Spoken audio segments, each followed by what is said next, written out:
Hello, and welcome to a presentation on recent progress in the software development of CRAFTS. Configuring Azure DevOps for project management was the first step in improving CRAFTS. Azure DevOps is Microsoft's cloud-based platform to manage software development, with features like tasks to assign and track work, charts to visualize progress, and a wiki to centralize documentation and references. Taking a look at our DevOps project, one of the most useful pages is the Sprints board seen here. Sprints can be selected from a drop-down menu to view past or upcoming tasks, and the burn-down chart tracks effort across each sprint. The board shows the breakdown of tasks within a current sprint, with tasks starting as new and progressing to active, peer and QA review, resolved, and closed. By selecting a task, we can view information like the assignee, the effort spent in hours on the task, or the people who reviewed the task for closure.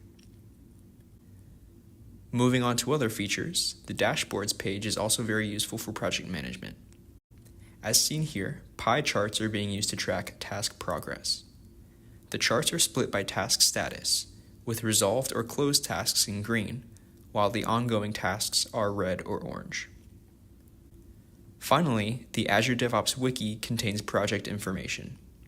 This allows our team to post videos or documents for review, write guides and tutorials for reference, or save documentation for onboarding new members. Aside from Azure DevOps, reimagining our versioning system has been an important step in setting up the CRAFTS development environment. The structure of our team's repository was standardized to follow the SVN convention.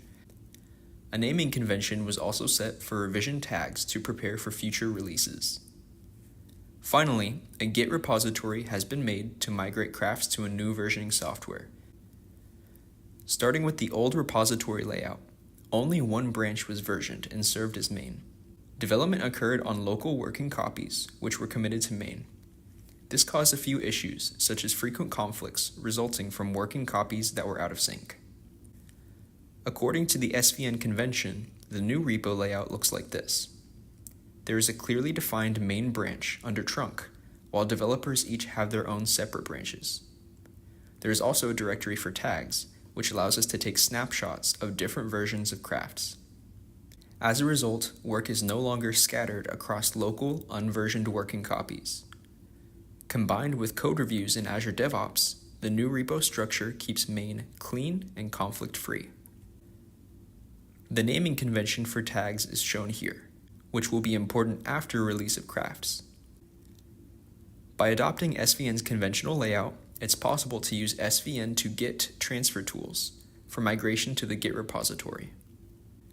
With Git's distributed network approach to versioning, switching from SVN will make it easier to maintain many branches, integrate testing and DevOps with the repo, and reduce reliance on the versioning server in the case of an outage. One of the largest software improvements to CRAFTS has been the expansion of documentation in Daimola. We've implemented documentation conventions and are leveraging Daimola's capabilities to provide access to neat, accessible information on our models. Some examples include a user's guide with information on CRAFTS as a whole, its purpose, conventions used in CRAFTS, and tutorials. Our experiments, such as Focal Campaign 1, have been documented with information like background on each test case or references to further information. The test case models themselves have further documentation explaining how they should be used. This is the documentation for the load case 1 model, and there is a variant that uses the Roscoe controller. Documentation is being generated for all contents of the CRAFTS library. For example, if I open the nacelle package and look at its components, the drivetrain has documentation giving information on some equations and modeling approach that were used in the model development, as well as implementation notes for the user. Finally, using Daimola, HTML contents can be exported, allowing for the reuse of CRAFTS documentation on multiple platforms.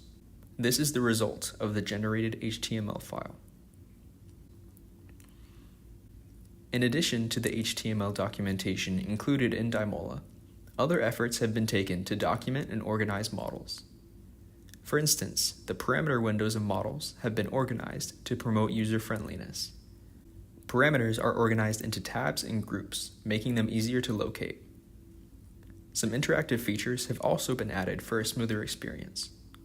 For instance, when swapping the drivetrain model to direct drive, the parameter box for the gearbox ratio is grayed out. This indicates that there is no longer a gearbox present, so the user doesn't have to worry about this value. Another interactive feature is the use of dynamic icons to inform the user on the current configuration of a component. After dragging in this drivetrain model, gears are displayed on the icon, indicating that a gearbox is present. However, upon activating the direct drive boolean and removing the gearbox, it instead displays that the drivetrain is in direct drive mode. The final area of improvement for CRAFTS has been the development of testing capabilities. This began with a Python script that initiates Dymola simulations and identifies possible regressions and test case results.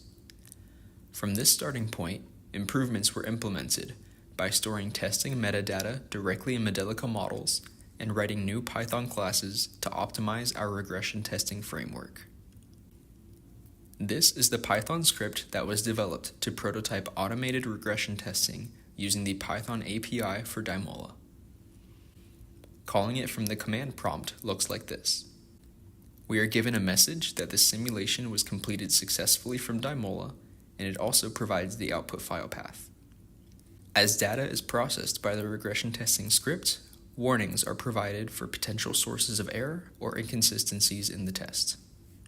Finally, we are met with the message that validation is complete. Plots are generated to assist the developer in reviewing pass or fail test cases. For instance, in this plot, the rotor thrust is considered a pass because it stayed within the expected tolerance the entire time.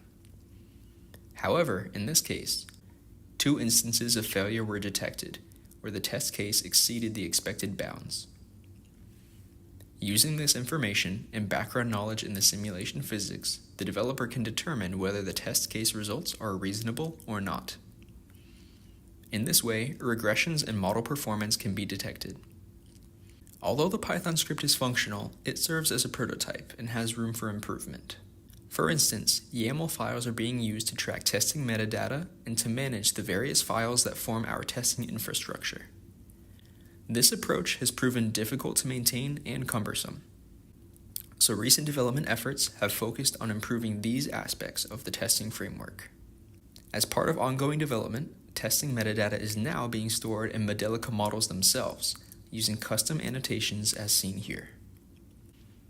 Embedding this information directly into Modelica code removes the need to maintain multiple YAML files for each test case. Moving on to other regression testing improvements, Python classes were written to upgrade Dymola's Python API.